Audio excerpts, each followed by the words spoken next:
According to you, indeed, and the time right now, 24 minutes before 12 o'clock. You know what happens on a Wednesday when we get together on a financial Wednesday to try to help you plan your future better, try to get you more compliant, and try to help you give you the information that you may or may not know, but reinforcing it is not a crime. Not at all. joined, In of fact, course, joined, of course, in the studio by Faniswa Ndungane. She is from the Tax Cafe. She is the Tax Cafe. Yes. And we welcome you. Welcome back. Thank you. Welcome back. Always good Happy to be Wednesday here. all over again. Yes. Giving the knowledge to the people. So, you've been thinking about immigrating. I'm going to Australia. Yes.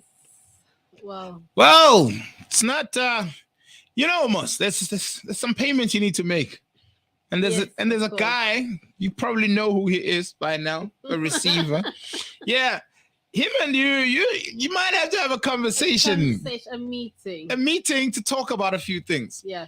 Exit tax. Exit tax. So if you want to pack up all your things and you want to leave the country, you're more than welcome to do so. Yeah, no, nobody's holding you back. You've got dual citizenship, another passport. Hey, good for you. However, the Revenue Authority also wants in on that. Why is that? Can I ask? So if you are immigrating, so if you are leaving the country for good, Yeah. you are no longer going to be a tax resident Right. for the purposes of tax. You obviously have a share portfolio, you've got some assets. SARS wants a piece of that. Sure. Um, Because in essence, you are costing us by leaving.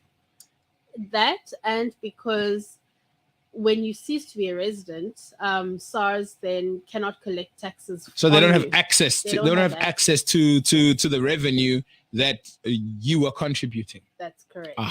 Because there's 4 scenarios that I want to work through.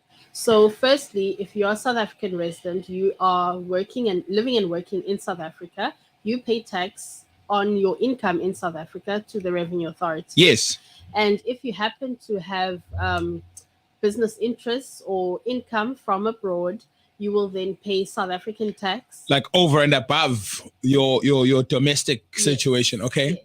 So any income you make outside of the borders of South Africa, you are liable to pay tax to the South African government on all of that income as well. I see.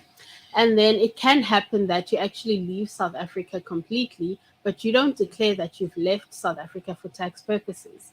Therefore, for tax purposes, you're still a resident, and then you still then need So to pay. you still need to file because you haven't That's said I'm no longer a part of this thing. That's correct. And that's where a lot of people make the mistake. They don't declare their non-tax residency, and they then find themselves in a position where they're liable to pay South African tax. That actually reminds me of a situation that happened with my family. Is it? So we were overseas for some time.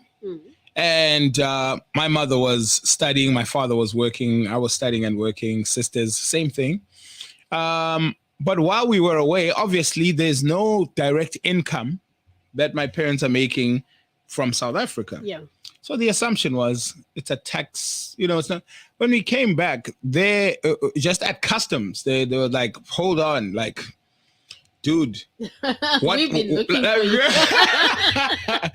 So like had to explain the whole thing. Unfortunately, it was sorted out reasonably easily because there was a lot of paper trail but also with a warning that, hey, like in future, because I'm not saying don't go to places, but you need to let us know. Yeah. And if you let them know in advance, at least they wait until you notify them again, or that they see that there's activity in your portfolio before. Yes. So I'm getting it. Yes. But I just never knew why. So this is an important conversation. Actually, in that scenario, you would actually need to continue to file your tax returns. And what would happen in that scenario is, depending on which country you're in and the agreement between South Africa and that country, you might actually not need to physically make the tax payment in South Africa. Right. If you've got evidence that you've paid, say you're in England, for example. And you were paying taxes there because you were making money, you're making euros or pounds and paying tax in pounds, and you can prove that because you've got a tax number there as well. That's correct. Right. So then you would they'd still continue to do the calculation in South Africa, but then you'd get all of the tax that you've paid in the UK as a tax credit. So which then which is a bonus score because that's exchange rate. But unfortunately, your foreign tax credit can't put you in a refund position. Yeah. So it can only curtail whatever value it has. Yes. Okay. That's correct. And then the last. Sorry, guys in England. Sucks for you. The last scenario is where you leave South Africa for good. So before you leave South Africa, you actually made a decision that I am leaving. I'm going to Australia. And I'm taking my whole family with me. I have zero business interest. There's nothing of yours that you're leaving behind in South Africa. So you it's complete immigration from that decision you take from. You're uprooting everything. You're selling your properties. You're selling all that's done. You've got a lump sum. Yes. Now you need to get that money into a foreign bank where you are going to be staying. Yes, that's correct. But it has to go through the channels. It has to go through the channels. And one of the channels is that on your last return that you file, so you may actually move and settle abroad before you file your last return. Okay. So you don't go with a big bag of money. No. So what would happen is that on your return, one of the questions, remember the return has a set of questions. Yes. So on one of the questions will ask if you cease to be a resident during this year. So there you would tick yes, and then it'll open up a whole new chapter where you've got further questions to answer, and basically it will then calculate what your exit tax is. Yeah. So that's and this is also done via the e-filing service. Done on e-filing, yes. So what you would be looking at declaring is, you mentioned shares, so if you've got shares, if you've got vehicles, but if you're uprooting, obviously you would then be selling all of your movable assets. What about investments? Investments, that's where it gets interesting because you don't necessarily need to sell all of the investments. Because it's there for a term. As a value. Yeah. So and if you had to withdraw it, you're kind of violating the terms of your investment. So you get child there. Yes. And you get tax.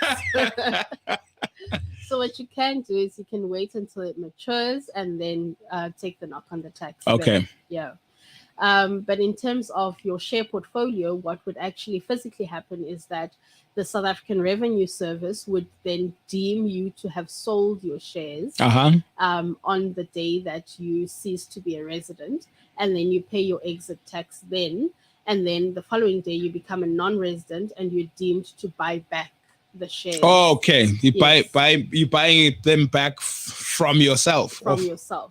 This is all now deeming. You don't actually need to physically sell and physically repurchase them. And guys, not literally. You're not cashing out and then sleeping with a gun under your pillow. I need to go to the bank tomorrow. It's all virtual. It's all virtual. Okay. So then, as a non-resident, then you would then be liable to pay tax only on what is physically in South Africa. Mm-hmm. For example, if you don't sell your property, like your houses that you have, you rent them out, you would then need to pay tax on that rental income in South Africa. But the thing is, with being a non-resident, is that you are sort of in this box where you don't pay to SARS any of your worldwide income. You only pay to SARS anything that's physically in South Africa. Okay. So if you've got property that you're renting out, or if you've got a vehicle that you are leasing, or you've got it in in an Uber or something like that, or Bolt kind of service, okay, then all of that income would then what's it called? E-hailing. E-hailing. Yes. All of that income will then be taxed in South Africa because I see. Your assets are working in South Africa. But all of your assets that are working abroad, and you yourself who's working abroad and earning an income abroad, would then not be liable for South African tax in that regard. So, what are things to look out for when engaging in such a transaction or in such a process and things that are commonly, common errors that people make when going into the system? Yeah, I think the most common error is to not think about the tax implications of your relocation. You just pack up all your stuff, you book your flights, you book your accommodation, you schedule everything with regards to visas and everything else, but people tend to forget about the tax implication. And you go live a whole entire life, you work, you become very successful, you earn a lot of money, and you're not filing your tax returns. A year goes by, 2 years, 3 years, and then And blindly so, like you're not even blindly thinking so. about it. You're not even thinking about it. So I think that's the one thing that really comes back to bite people. And then 3, 5 years down the line, you get Yikes. emails, you get calls. SARS manages to track you down, or like something that happened with you and your family. When you come back, eventually you get Yeah, and we're all excited, and then there's this big meeting that happens. yes. So definitely, And you get flagged. That's not Yes. nice, guys. Like, Yeah. Is it because I'm black? I pulled that. South Africa, everyone's black. They're like, so it could be, but no. So I think that's definitely one aspect that people tend to overlook. Yeah. Just not being aware of what needs to be done, and you just focus on your plan and you just keep it moving. The other thing is thinking that you can do it all by yourself. These types of transactions yes. can get pretty complex. And the unfortunate thing is that if you make a mistake on your declaration, it's very difficult then to come back from that, and you are going to then end up needing a professional to get you out of that, whether it be you make the mistake, you realize it, and then you only go to a tax professional, or it becomes really messy and you actually need a lawyer. So I would say approach a professional from the get-go. Tell them your plans, because it can get. And I mean, it's important because this is part of your planning process Yes. for your inevitable immigration. Yep. Right. Internet entrepreneur Mark Shuttleworth lost 250 million when the Constitutional Court found against him in the battle against the taxman. Yikes. The SA Reserve Bank argued that it should not repay Mark Shuttleworth the money and exit levy it charged when he transferred his assets out of South Africa to the Isle of Man in 2009. Ah, okay. I can see why South Africa was was after him, because you get countries which are so-called tax havens. Yes. So the levy was 10% of the value of his assets he wanted to export.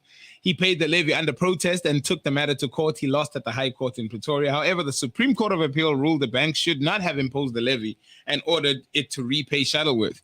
Main appeal upheld, Supreme Court decision set aside, cross appeal is dismissed, Shuttleworth loses.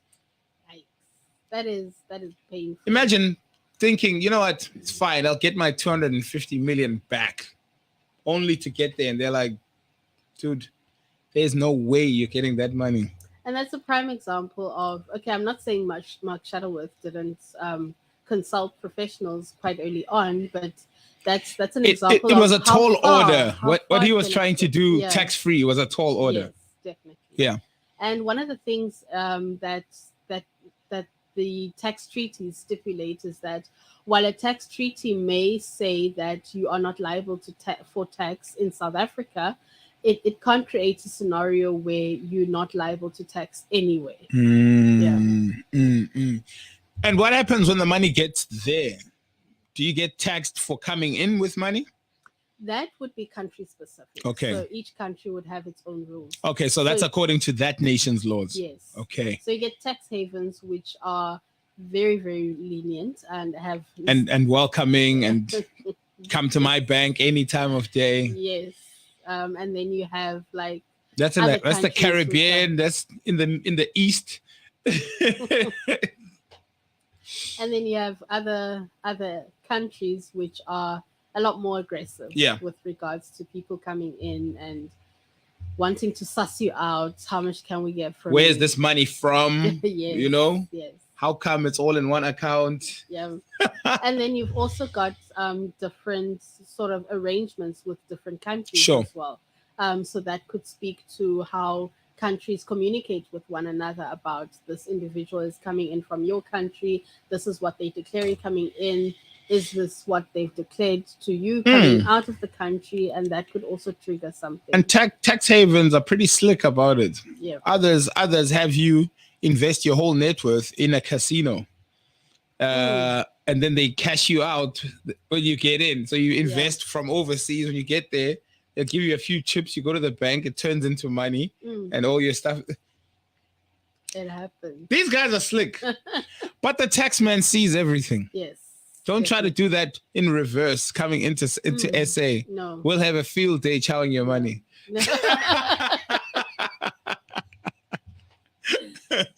I joke, but the tax man will have a serious appointment for you that day. Now, if anybody's thinking of emigrating, remember, or emigrating and wondering what the implications are, financial implications, especially tax-wise, and maybe this piqued their interest, how do they get in touch with you if they want to know? So you can call me on 061-874-2546, or you can email info@thetaxcafe.co.za. I am available also on social media, across all social media platforms. I am the Tax Cafe. It is 8 minutes before 12 o'clock. Her name is Faniswa Ndungane. She is the Tax Cafe, and she is joining us on another Wednesday. Bang, done. We know a little bit more than we did 30 minutes ago. And this is the importance of why we do this every single week. Facts about tax. Catch us every Wednesday, 25 minutes before 12. Again, you could have been anywhere between 9 and 12, but you chose to be here. And for that, we are eternally grateful. Thank you for making Moment of Truth your 9 to 12 destination. Tomorrow is Thursday. Thirsty Thursday. Throwback, I was going to say. But well, pardon me. Thirsty it is. Till tomorrow. Take care of yourselves so we can take care of each other. Peace. This is KNR. Radio according to you.